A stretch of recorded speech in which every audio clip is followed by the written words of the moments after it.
Okay. Some people mentioned you didn't talk about 9 too much, right? So we just read in 10 is that we commence this way of living as we cleaned up the past. So a lot of times we try to compartmentalize the steps. What the steps work into is an experience, right? And it stays current, right? It's not a specific thing. It's all the things in the toolbox that allow me to be effective in today. It's like being a carpenter. I have all these different tools and all these different things, and as I become more efficient in my trade, I collect other tools that are specialty tools that keep me connected. And then when I look at my job, it just becomes easier to do it as I become more effective in my trade, right? And so I always call this a spiritual apprentice, the first 5 years. Where you become really efficient spiritually in your trade is in step 9. What you see in step, if you learn to look for what's present in step 9, that will carry you for the rest of your sobriety.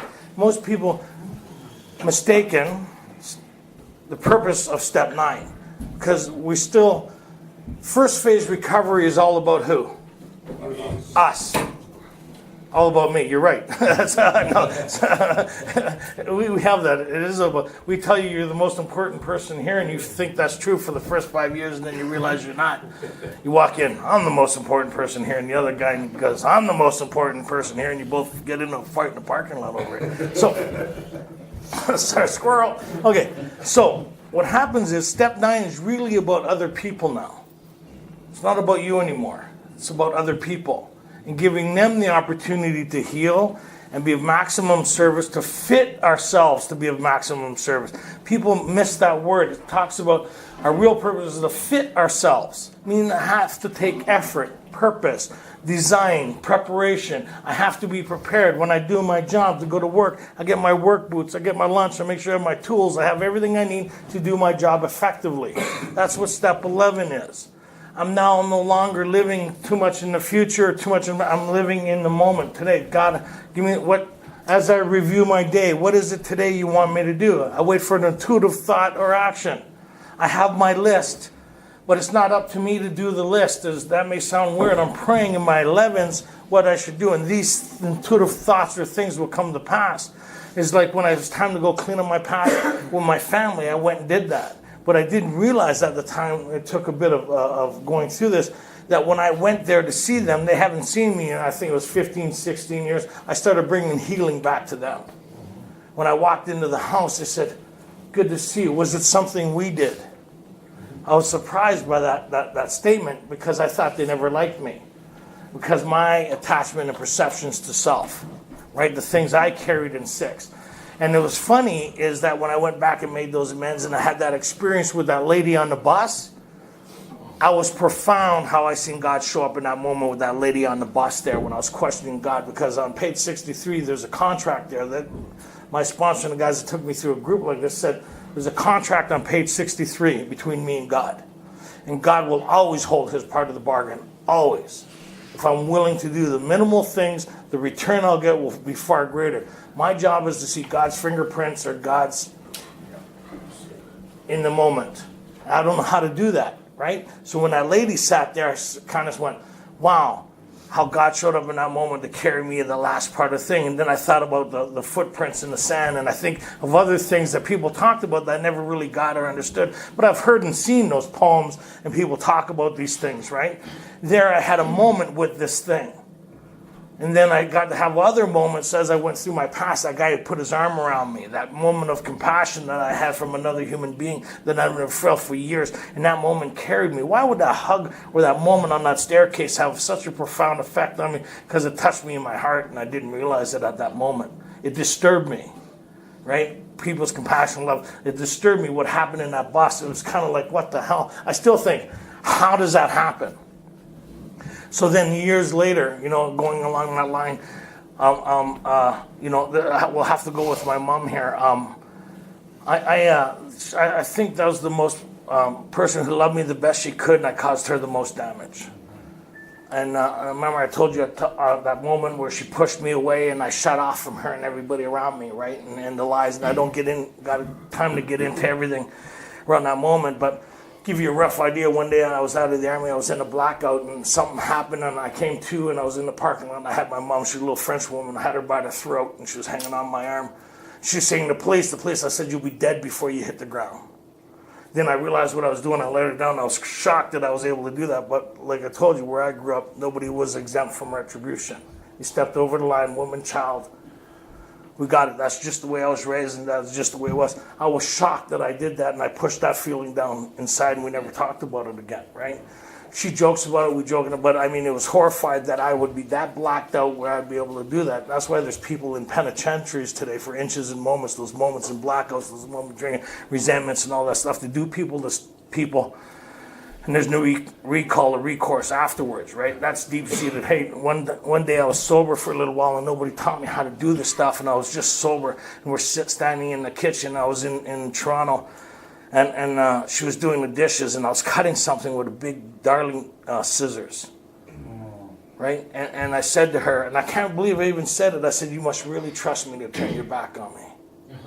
She kept on doing dishes. And I don't really talk, but that moment of, and I can't believe I said that.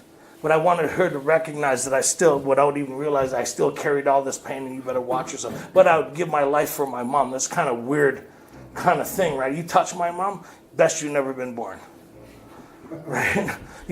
So that's a really, bipolar relationship, right? I love you, but let me slap you around a bit first. It's kind of, so as the years went on, I mended that relationship with my mom. The first act of compassion was after I did that trial thing. She came and we went to dinner, and I put my hand across the table and I touched her for the first time in a compassionate way between a son and a mother. And I couldn't ever remember that moment of compassion where it was connected ever in my life with that woman, right? And then as the years went on, it was her 80th birthday. And there's a lot of stuff, like I flew her to Vancouver where I lived and stuff like that. I don't know, like there was something seriously wrong with me. I know it's hard to believe listening to me, but I mean, I got into back up. We had our family pet and Cookie, and she looked after him because I was unable to look after him. And I brought him to a restaurant tavern. I went in to have a couple beers. And I got into a fight with two other guys, and I went through the picture window with them and split my back open with the glass and stuff like that. I forgot the dog was with me. The dog took off and got ran over. The back pelvis, it broke the pelvis. And I went to the hospital, but I was going to take a streetcar because it cost $20 for right, and that's a case of beer. And so the cops drove me to go get stitches in my back because I split it in between. Like a long story, I'm not right. I didn't feel nothing. They said my whole back was wide open. I needed like 20 stitches to close it up, right? And I never felt nothing. So my mom told me what happened to the dog. I said the dog should have listened. There's nothing, not a feeling. That was a family. I love this dog. That dog was my best friend, and he even got to a place where it was unaffected by that, right? And I'm not proud of that. It's just where I got to. That was part of my story. So years later, after going through all this stuff, I started getting thought. And I started getting okay with being tapped into my spirit, okay with being who I was, regardless of what was happening around me. And I flew my mom out here, and I showed her how I was living and all that stuff. And she bought a little fridge magnet, right? And on the magnet, I went and drove her back. I came home, and on the magnet it says "paid in full." I apologized to her for all the stuff I did and all that, and wrecking her apartments and blackouts and punching out her boyfriends and all that, like just the mayhem I caused in this woman's life, who tried to love me the best she could, and she didn't know no other way of doing it. She tried to protect me for the world and get me ready for the world as she understood it. She says, like that Johnny Cash song, right? She didn't call me Sue, but she got me ready for the world, right?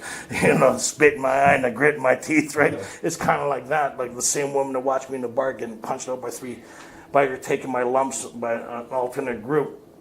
And she was in that bar, and she says, next time, she never interfered, and she said, next day, she said, next time, you'll be a little more prepared, and you won't let it happen again. She says, you need to watch yourself a little more better.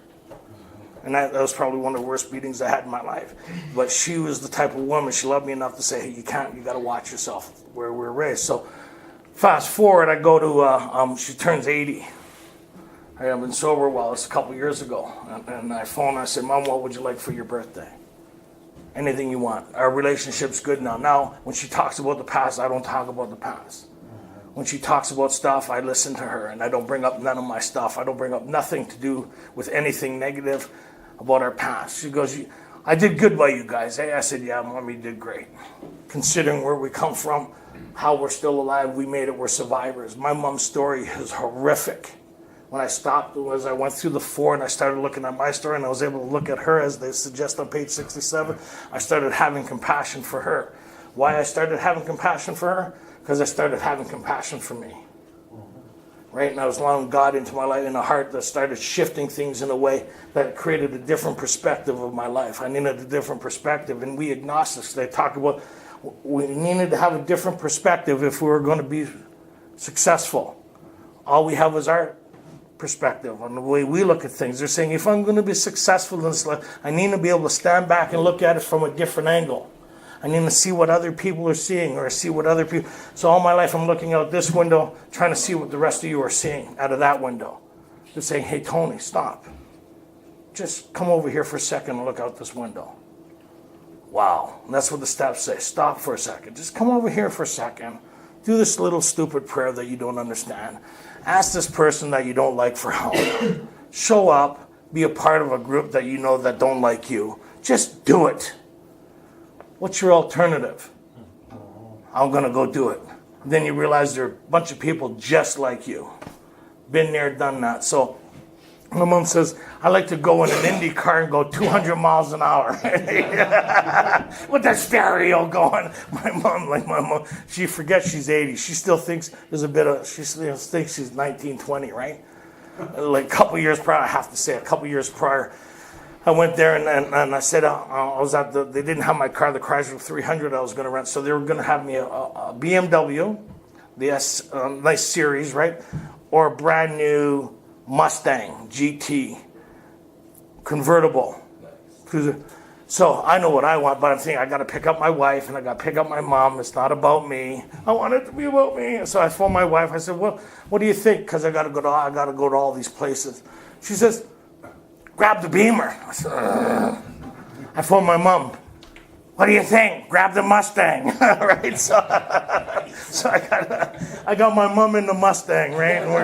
And she goes turning up. She's got a baseball cap on, a little French woman. She's a big fur coat, yeah. And the roof's off. And I'm looking over at my mom, and my heart's like this, right? And she's looking at me, and she's smiling. She says, "We did good, eh?" I said, "Yeah, we did good, Mom."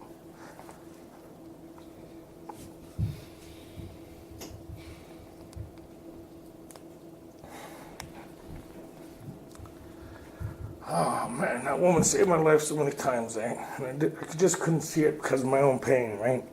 So I drove around in this Mustang, and the roof's down, and we had a great time, eh? So I said to her, 80th birthday, what do you want for your birthday? She said, I said, I don't think the Indy car is going to work, Mom. I said, that's all I need is you to die in that car, even though you'll die happy. Me carrying that thing for the rest of my life. And my sister just harassing the hell out of me. So she says, I'd like to see all my family, all her sisters. She's 80, she says they're all dying. I said, I can do that. So I went there, I rented the nicest car they had, and I picked up my mom. And we drove for 3 days to all her family. 3 days with my mom. We had a great time. And the wife and I were thinking about working on toward having a kid, and every time my mom would bring that up.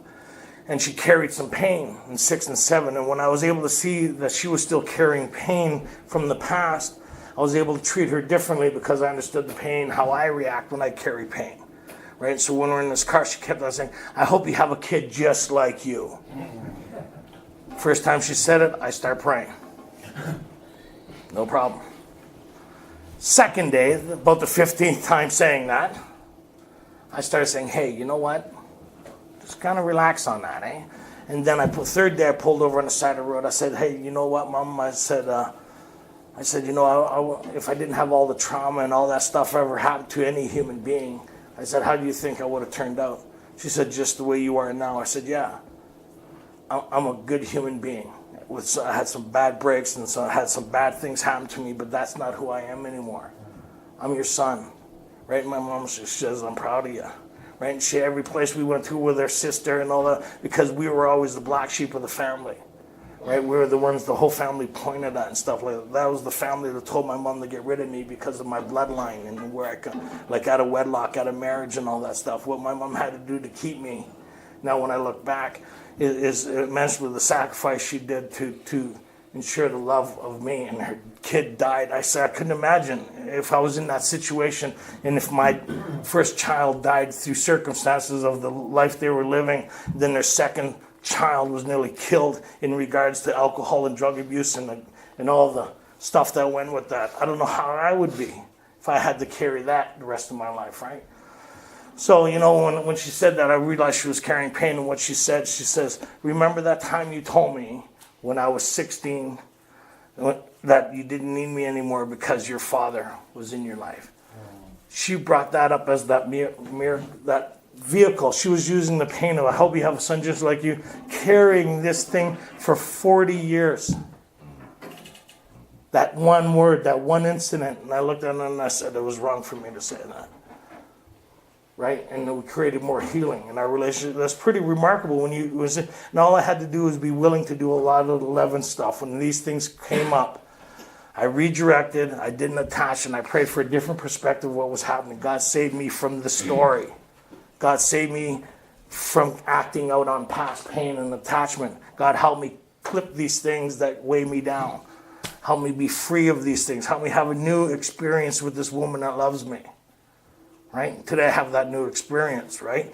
What made that possible is by being willing to do some things that don't make any sense on a consistent basis and allowing the rest of that for God to look after, right? And so another thing that kind of, when I went and visit these ladies, I went in my godmother. She's I think she's 85. She's in a home and she's like shaking. She's getting a bit of dementia and all that. She sees me, she lights up because she hasn't seen me since I made amends to them way back, right? And she lights up. She goes, Tony, come and sit on my knee. She's this big. I said, I don't think that's a good idea. She goes, oh, come here. So she's shaking, right? And I haven't seen this woman in a long time, right? I'm 55 years old. 56. It was last summer, right? My mom's 80th birthday. I'm 56 years old. This woman raised me when I nearly got killed by my dad and all that. My mom gave me to my godmother. I know more of the story now, really, because I got all the pictures as a baby and all of the snowsuits and all that in Hallaberry where my dad tried to come and get me with the gun. Like that, welcome to my story, right? And that's just in a general way. It really is in a general way. So she sat me down. I sat down beside her. She goes, I want to ask your forgiveness. So you want to ask my forgiveness? She says, yeah, I had to give you back to your mom. She says, I couldn't afford to feed you and my twins. She says, I was pregnant with twins. She says, I had to make a decision. I had to give you back. She carried my life, the guilt of my life on her for 55 years. Going to her grave, she was asking me for forgiveness of something she was carrying. So it's not about me anymore.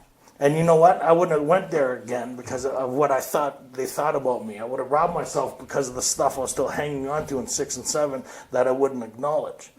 I robbed myself of a lot of life. I talked myself out of happiness because of preconceived ideas based on past events that robbed me from today.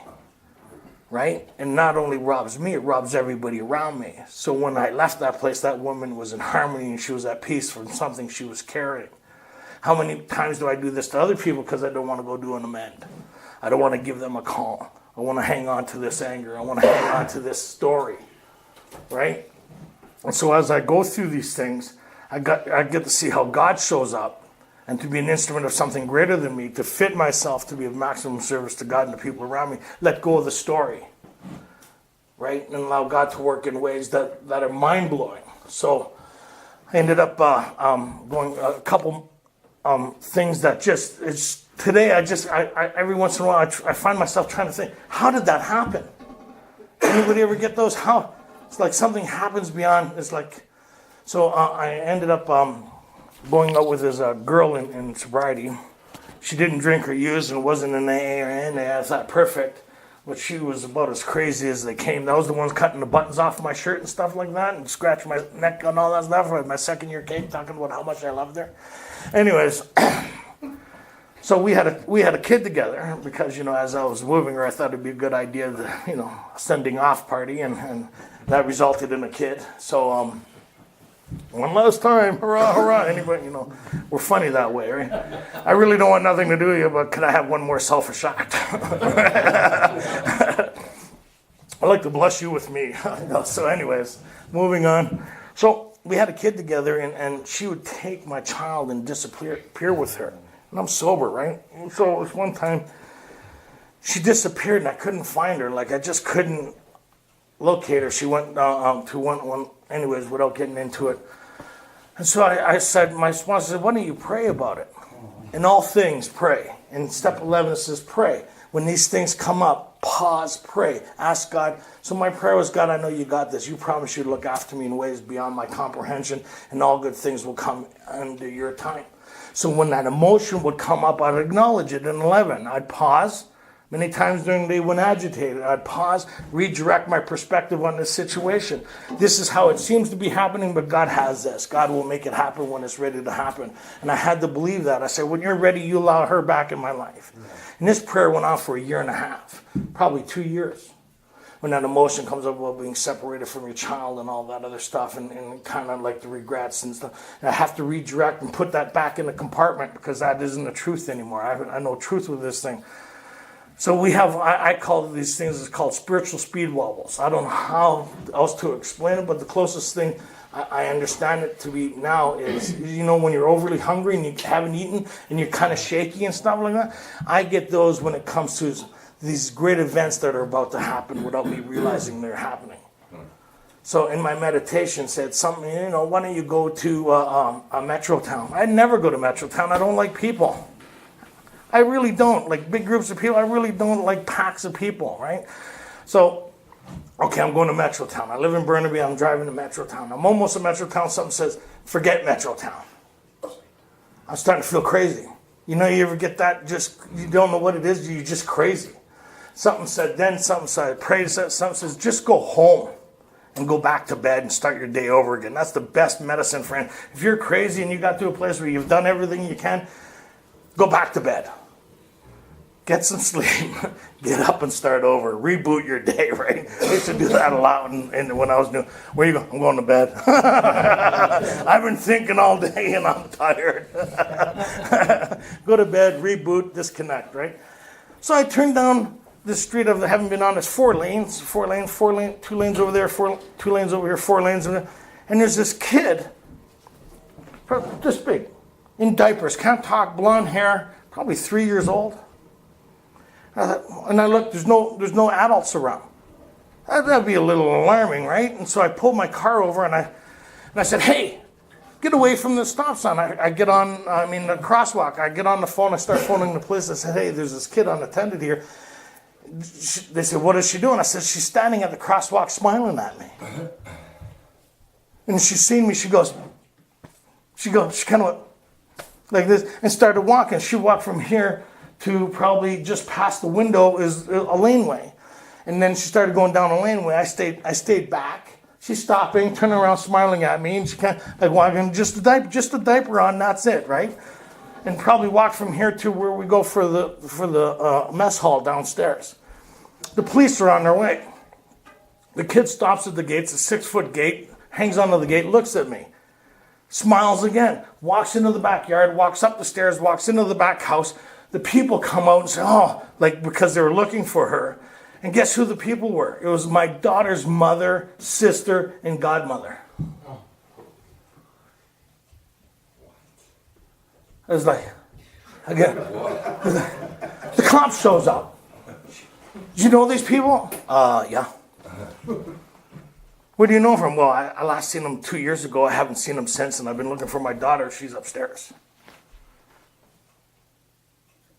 Yeah. How do you explain that? Like, Today I still can't explain that. How? Like, that's like winning the $1.6 billion lottery. That's the odds of that happening. That kid standing there waiting for me to smile at me, to walk me to the gate, to reconnect with my kid that's in the house with her mother, her twin sister, and their grandmother. Yeah, exactly. But why not? If this thing can create a entire psychic change or spiritual experience and I've tapped into the world of the spirit, why not? Look, we're all sitting here, aren't we? Should we be sitting here in the condition we're in after the life we've been living? Absolutely. Smiling at each other?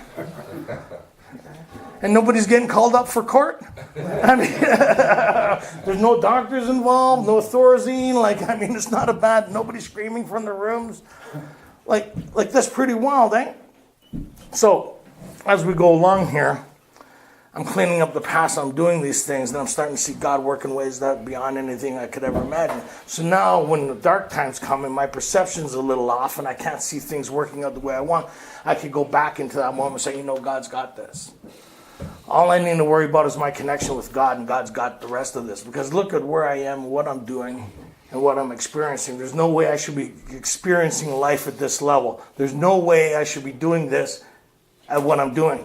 What made this possible is my connection with a power greater than myself. So as we kind of go along here, I kind of went, does God take care of all my needs? And anybody ever wonder that? Like everything. Like the contract on page 63, you got to really study it. It's pretty well. I studied that thing for the first 5 years. I like contracts. I like agreements. I like looking at paperwork to make sure it's all done right, because something wrong in that paperwork, that's a get out of jail free card. My whole life has been determined by pieces of paper. I've always read. I know how to read things in contracts and on and on and on. Insurance papers. I find a loophole in anything. I haven't found a loophole in here. Actually, there is a loophole in this thing. If you don't do it, you don't get it. That's the loophole. You get to the extent that you're willing to step back and allow God to do it and be an instrument of something that we don't understand. But once you experience it, no further explanation is necessary. Once I experience that thing, it's mind-boggling. I still don't understand it, but I can't deny the experience. Hand to God that happened. I still don't understand. It's boggling, isn't it? Come on, isn't it like how many people think, well, yeah, he's doing good now. Now we know he's full of shit. Yeah, right, one honest person. You don't need both hands up. You're not getting arrested. I get 2 votes on that. So what happens is, I still have that look, right? So, I love you, man. You're awesome. Look, over the next year, I'll be following up on some of you guys. I look with great anticipation on your development, especially after this weekend, right? And then come of you, that guy is nuts. But you know what? I'm the right kind of crazy today. I'm enjoying this, right? I'm on the right side of crazy, and that's what the steps get us. I've been always on the wrong side of crazy, and I never enjoyed it, right? So today, I really enjoy my life for a guy in my mental condition. So I'm at the my daughter Tirza that I raised. I made sure nobody. That's a whole different story there, and there's so many of these stories that is just mind-boggling. So I'm with Tirza, and we're at the Alvaro Lavigne concert, and we got box tickets, and I spent all my money on it, right? Because I get to be a dad with her that I didn't have the opportunity with my other 2 kids. My first kid that I talked about in Toronto, I didn't even talk about her because it's just she went up for adoption, and she's not a part of my life, but I carried the pain with her. Remember, I talked about, whacking her and giving her a slap, and I removed myself from that situation where I tried to go back once. And just to give a rough idea, I went back once and tried to live, be a normal person, be a dad and all this other stuff, but I was incapable of those things. I'd be able to do it for a couple of days and then I would show up. So we moved, I thought maybe we'll move to a small town. We moved to a small town with this lady and her child. I can't even say it's mine, her child, because I took no responsibility for whatsoever. And it was a newborn, right? And so that's backing up the story before the second time I removed myself. So when I was trying to have visitations, that's what it was with when she was old enough. I was trying to have 1 day or a couple hour visitations at a time. I was even incapable of that. So we were, and I don't do this to say that I'm not proud of none of this, but it's kind of like an idea of where I come from and what I dealt with. And these are things that I, like in 6 and 7, when I look back and I've made right and I find peace with that stuff. that I was sitting there and I was nuts. I wasn't using, and I was a couple days, I didn't know about withdrawal. I never really experienced it. And I'm just nuts. I'm howling crazy. Like I am just nuts. Anybody been there? I need something and there's nothing. So my sisters were there. My three sisters were there with a couple of her friends that were playing Monopoly. And I walked up and I told them all to empty their pockets. So stand up, empty your pockets. They emptied their pockets. I grabbed their money and I went down and brought a 10-pack of big boys. They just came out then. And I was standing there calculating with my change, what I can get for this amount, and then I bought a gram of hash. And I just leave me alone, and I put the jukebox on top of the ghetto blast on top of the TV, and I'm going to watch Neil Young simulcast. And I'm rolling these things. I'm finding peace and serenity. And I got the beers lined up beside me. Just leave me alone. She comes out with the baby, eh? What are you doing? Because she knows she don't want me drinking. She knows she don't want me using. She knows when Tony shows up, it's not going to be good, eh? And I'm telling her, leave me alone. Just leave me alone. I'll be okay after I have a couple beers. I'm thinking I'm going to be okay after a couple beers. She knows I'm not going to be okay after a couple beers. Because after a couple beers, Tony shows up. When Tony shows up, the police show up. When the police show up, all hell breaks loose. It's either police, ambulance, or hell. That was one hell of a night, right? So she's like this. And so I don't know what, I got up and I was just crazy. I said, give my sister the baby. She says, no. I said, listen, give the sister the baby. I said, I'll hit you so hard the baby was suspended in midair, and she'll get the baby anyway, so you make a choice. Put the baby in the crib, stay in there, leave me alone. So she put the baby in there, came out, and I'm in the kitchen trying to get some stuff. She's going to go for the butcher knife. I just finished getting stabbed by my other girlfriend that didn't like my wife, and my wife doesn't like my girlfriend. These people are so... inconsiderate, selfish. So I got a glass broke in my arm from the other one. Anyways, long story. So anyways, I wasn't about to be stabbed again. So what I ended up doing, I closed her hand in the drawer, grabbed her by the throat, threw her in the closet, shut the closet, and I told her to stay there. And I went and sat down to finish my beer and my smoke. That's what I turned out to be. Right?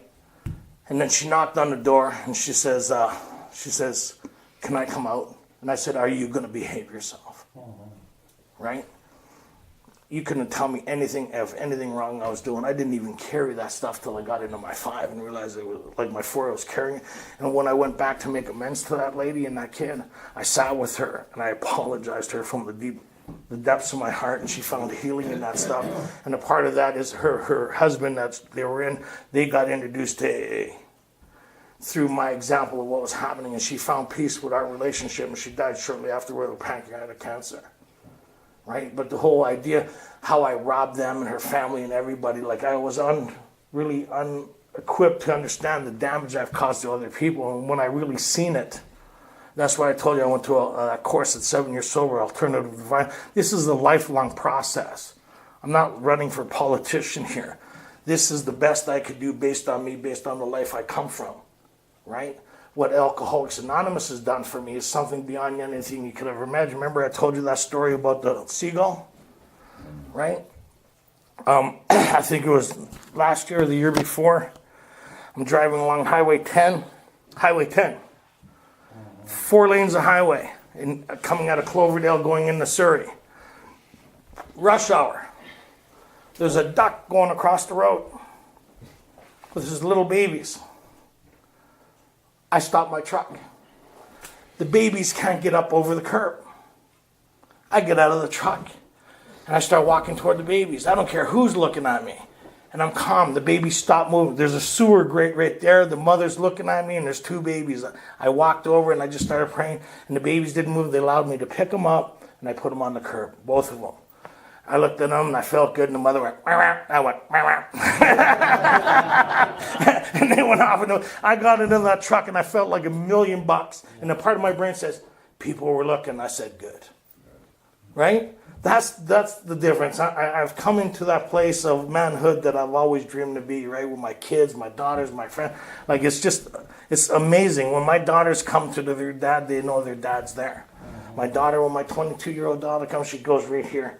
She goes, I love you, Dad. And she cries because of life. She says, I got you. And she goes, I know you do. And I just bought them beds, both of them beds. I get to be the father to them. I wasn't able to be to those other people. Their mothers, I get to be the ex-partners, the father of their kids, and treat them with respect and honor, regardless of what they do. Well, the one daughter's mother has a lot of mental health problems, like without even getting into. I continue to teach my daughter to love and respect her mom, regardless of the mental health she suffers and the effect she has on them. That's pretty wild when you can be that father. When I could put 6 and 7 aside, 6, this pain I still carry, retell myself the truth of the perspective that this is my daughter's mother. And you got to live an example. Boy, what you say, how you treat her, and how you respond to her will teach your daughter how to respond and respect and teach other people. I'm proud of my kids, right? And so they both just got a place together. It's pretty wild, with their boyfriend. Just got them beds and we got them dishes. My wife was over there as the stepmother, cleaning the house and getting everything ready, right? So one of the things is my daughter Tirza was kind of like at the Avril Lavigne concert, like I was saying. And I was standing and I reached in my pocket and I kind of opened the change and I realized I was $1 short, a loonie, short for the SkyTrain, right? And another part of me I laughed and went, I wonder if God looks after all my needs. Like a little laugh, that's like, and then the other part says, that's stupid, it's just a loonie. But I needed that. The story was I needed that loonie to get me on the SkyTrain. Without that loonie, I'm not getting on the SkyTrain, honestly. Honestly, I remember who I was dealing with here. Honestly, what's the matter? Go on the SkyTrain anyways. Right? It's okay, honey. Don't worry about the security man. Right, the little kid. So, I'm going to wonder if God looks after all men. And I laughed because it's not about the loonie. It's about the story. It's not about I've recovered. It's about the story. The story of how many thousands of men and women who have recovered. Everybody thinks it's about the recovery part. No, it's about the story. The story is what makes it remarkable, right? So the loonie is not the story. What the story is, the things surrounding the loonie. So I'm over here wondering, questioning God based on something I read and people told me that God takes care of all my needs. I laughed at the idea. Ludicrous. But that significance of that $1 would determine the road ahead of me. That's what it kind of boils down to. So I walked downstairs to the GM place. I've got to meet some friends. I could go to the machine, get some money. Who cares? But that's not the point, right? The point was I called God to task on something. And I questioned his kind of loyalty or his promise to me back then, right? So I'm standing there, and I don't know if you've ever been to GM place, but the hallways are this wide, right? And you got all the snack bars there and all that. So I'm standing out of the line of traffic going both ways with my daughter. This lady is over by where the clock is, and there's like 10 rows of people. This lady's over there. There's payphones. What made me notice her was her hand was in the air like this. And she starts walking toward me, and I'm wondering who she, and she's saying something. And I'm kind of going, what the hell's going on here? Right? I'm never paid no more attention to it, right? So this lady goes, she gets up for where the light post. She goes, excuse me, sir, excuse me. Do you have a loonie for this toonie? She says, I just need a loonie for the telephone. And I'll give you this toonie for it.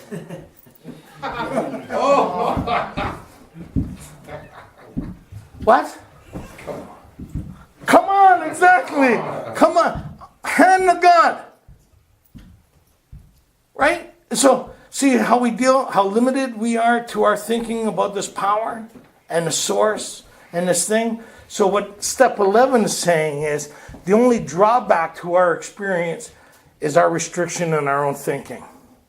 Well, why not? If this thing could create such a psychic change within my attitude and outlook in life, save me from myself, and create a change within me sufficient enough to recover from a thing that's killing me, why not? Remember in page 62, they say, He's the Father, we're His children. My kid needed a loonie. I'd drive to the other end of Vancouver to give it to her if it meant changing or helping her out. What I wouldn't do for my kid. She's moving into her place. She never asked me for nothing. She got dishes there. My wife was cleaning for 5. She got a new bed. I'm going to go put locks in her, but she never asked me for none of that. When she was a kid getting ready for school, she never worried about having lunch or clothes. Those things were all ready for her. She never worried about what she had to do after she came home. She never had to worry about whether there was going to be a house there or not. She never had to worry about whether her dad was going to be there or not. And I'm a human power. So, why not? When I was in Toronto and they wouldn't give me bail, and then I got bail and they wouldn't let me leave the jurisdiction because I had to sign in once a week because of the nature of the things that we're up against, I needed a job. Welfare wasn't enough. I had to get enough to get on a plane back to, or a bus, that time, a plane back to Vancouver. I needed to get enough for an apartment. And I needed enough to pay for my car insurance for a car that was parked at a place. That's a lot of money. Welfare don't give you that kind of money. I'm in Toronto. I said, God, you said you're going to look after all my needs. God says, get a job. Where am I going to get a job? I talked to God like this. Where am I going to get a job? I got my clothes, my running shoes. I got no tools, no backpack, no nothing. I got nothing. Where am I going to get a job? God says, forget about it. Just go to a meeting. Okay, I'm going to a meeting with all these problems. I'm thinking about how God's going to fix this stuff. I can't see how God's going to do it. I've thought about it all week. I haven't come up with an answer. I said, there's got to be a way you're going to fix this. So I'm going to a meeting. I look in the directory. Over here at the club is where all the girls are going to be. Over here is a speaker meeting. Guess what meeting I want to go to? I want to go where there's a solution. I want to go where there's a power greater than myself. I want to go where there's comfort, ease. Right? I want to go find a girl. Everything's telling me to go there. I prayed about something says, you're going to the speaker meeting tonight. Go to the other meeting. And say, I don't want to go to the other meeting. The voice says, I don't remember asking you. That's how God talks to me. I'm telling you, it's kind of weird, right? So, I guess I could sound like a crazy person, but we all have these conversations, don't we? Something's trying to guide us. We're going, nah, I don't see anything beneficial about doing that. I see something really beneficial about over here because I see the outcome over here based on self. Over here, this thing that's guiding me, an 11, an intuitive thought. Intuitive thought means just go here. It doesn't say, and we'll tell you before you go. It says, we'll tell you when you get there. You'll see why. Right? So I said, okay. I'll go to this meeting. I don't want to be at this meeting. Look at this doorknob. I'm a couple years sober. Like I'm nuts. But I don't know I'm nuts. I'm just getting comfortably kind of situated with my thinking. The guy's talking. He's a contractor. He's talking about he just got a new contract. And how great his life is. I walk up to him and say, hey, you know what? I'm looking for a job. He says, you got any tools? I said, no. He says, do you have work boots? I said, no.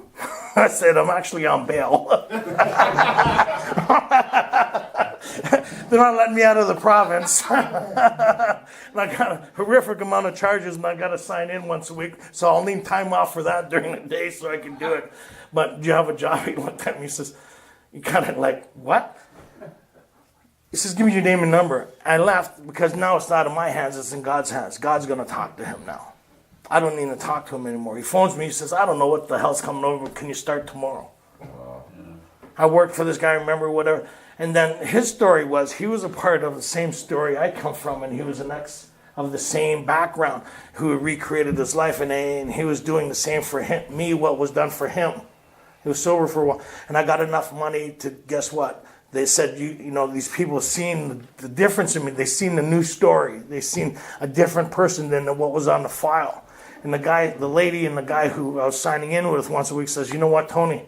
They said, you can go back to BC and just phone us once a month and come back when trial is. I said, thank you. And I got enough money to go on a plane, to go back to Vancouver, to get a room in the house with one of the guys I was living in, to get insurance for my car, to get working out there. That is wild stuff when you start thinking about that. Now, 12-step work. So the healing comes by allowing God to work in my life beyond my ability to understand, but just trust. When I start going to make these amends, the amends is for these people to see a different creation or a different story than the one that you used to be. They get to see something working in your life. That way, if there's something going on in their life, they get to have healing. And if they know somebody needs help, they know who to direct them to. You become a demonstration of something greater than you. You become the story of Alcoholics Anonymous. You represent the story of the miracle that could come here. You're not the miracle. We're a part of this miracle. And when we stand before these people and we're making our peace, regardless of where they're at, because they're going to be attached to their pain and their defects and their stuff. When you understand they're coming from a place of pain, you're able to, when these things crumb up, I'm able to do step 11 in the moment and ask God for strength in the moment to change the energy in regards to this situation. And the energy changes and the situation changes, and down the road you'll find out things are different. Now with 12-step work, to be of maximum service, to fit ourselves to be of maximum service to God and the people around, to carry this message wherever and whatever you're doing. People will show up and situations will show up to be of service, and that doesn't necessarily have to be in 12-step work. Just the kindness to other people is our debt back to society. Stopping a kind word, just renewing people's faith in humanity, right, is a big thing for people like us, right? Because a lot of us get here pretty scathed, right? And so when you start being a kindness to other people, children, my wife, she kind of, I got to tell this story, man. You ready? I get to travel around the world. I have no convictions that stop me from going into the States. I have no conviction stopping me from going into the States. That event that happened would have put me in a penitentiary. There is no criminal documentation associated with anything that happened back to that whole thing. It was thrown out of court. Right? All I have is a failing to appear. That's it. That isn't like my lawyer said. So, the record, my family, nobody wanted nothing to do. When I entered a room, I've had people come up to me when I was sober for a little while, said, when you came into a room, your energy was like you were just, the scary part about you is you were trying to be nice. You wanted to be a nice guy, and you're just soothing, like dripping, Neanderthal, right? So we had the opportunity to go to Vietnam. So we went to Vietnam, and we're doing all this traveling and stuff. I'm meeting people. My wife says, you have to involve everybody everywhere you go, because she's type A personality. She's quiet. Now she's more open. I just attract happy people. She says, I don't know what it is. Everybody, everywhere I go, it's just a party all the time. Like, it just turns into this energy attraction from people all over the world, right? So we go to this, it's called a 1,000-stair temple, Buddhist temple. And so it's 500 stairs up, like there's small stairs, right? And you have all the things. So we're doing with the tour guide. We go up to the top. We're standing there. This guy comes up. He's about this tall. He's from the monastery. He's a Buddhist monk from Tibet. They're visiting the monastery. He comes up and goes, oh. He puts his hand on the small of my back and starts rubbing my stomach. Going, happy Buddha, happy Buddha. I'm checking for my wallet because I'm still not. Everybody stopped and staring at me. This guy's just memorized with me. He leaves, walks away, and my wife, she goes, yeah, happy Buddha. And the tour guy goes, he sees something in you. These people are just amazed with happy. He says he sees your energy, your light. He says it's pretty wild. And we're laughing about it. So my wife and I are standing beside each other. He comes back. He goes, picture. So my wife goes to hug, think he wants a picture of me and my wife. He comes in between me and my wife and hands my wife the camera. So I got if we become friends on Facebook, I got the picture there, and the guy's all smiling, and he's rubbing my stomach, right? Like, come on. You know what I mean? Like who does? I can't do that transformation. I can't experience this thing on that level. There's things that's happened that just is mind-boggling. Like mind-boggling when I place my hand in the hand of God. So in 12-step work, like the people who came into my life were just the right people and the right circumstances when I became to a place of teachability. These people showed up and the circumstances happened. One, because I kept on showing up with the same group, allowing myself to be known and present. Regardless, I just kept on showing up, and the people started loving me, and they started teaching me kindness. They started teaching me their traditions. They started teaching me how to be somewhat human, right? Like I'm the guy go out to a really nice restaurant, and the shrimp ends on the floor. I'll pick it up, wipe it, and eat it. I don't do that anymore. I make sure the shrimp don't hit the floor. No, but you know, like just that Neanderthal kind of whole being. So on the 12-step work, you know, I've had some amazing things. I was standing on a beach of Belize once, and I was over by the pool, and something said, go stand by the beach. And I just, this intuitive, there's nothing attached to it. And I said, I don't want to stand by the beach. And the thought says, go stand by the beach. I don't want to stand by the beach. Something says, go stand by the beach. I said, okay, I'll go stand by the beach. I'm standing by the beach like this. I said, like, is this good? Like, it's kind of weird that I have these conversations with God, okay? I get this intuitiveness. Anybody ever have the intuitiveness and they argue with it? I'm arguing with this thing. So I'm standing there. I says, is this spot good? I'm a little sarcastic. I don't know if you've noticed that yet. So I'm standing there. 10 minutes go by. It's kind of like, okay. And I'm going to leave. It says, no. Just stay right there. Right. I had to stand right in that spot. Not 5 feet forward, not 5 feet back. I'm standing there. I see this figure of a guy walking down the beach. His head's down. He's coming right at me. He gets startled because he's going to walk right into me. I'm standing there. I said, how you doing? He goes, oh, not good. I said, oh, yeah, what's going on? He says, I just got kicked out of my church. I just got out of jail. Nobody wants me. Nobody loves me. God's abandoned me. He says, I'm on this island, Belize. He says, I can't get over to the mainland. He says, my life is over. I said, well, God has me standing here to tell you he loves you. And nobody else determines that relationship but you.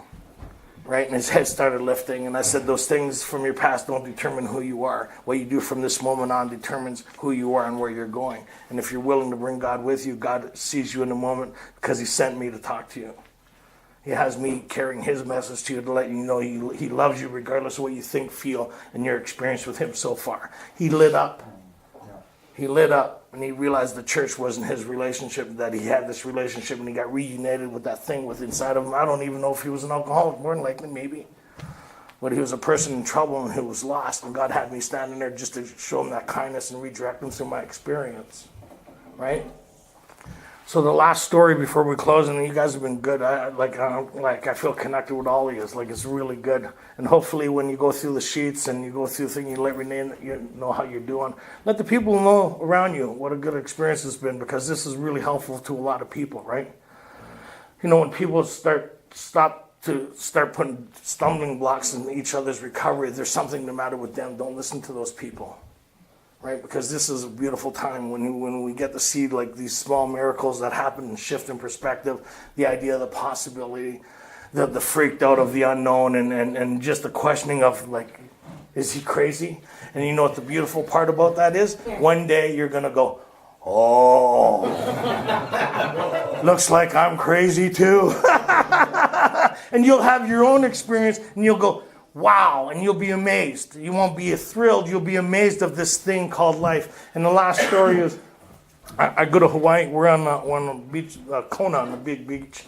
For some reason, we went there. I always go to Maui. Something said go to Kona. We went to Kona. So I'm going to go to, I look at the directory. It says 7 o'clock meeting.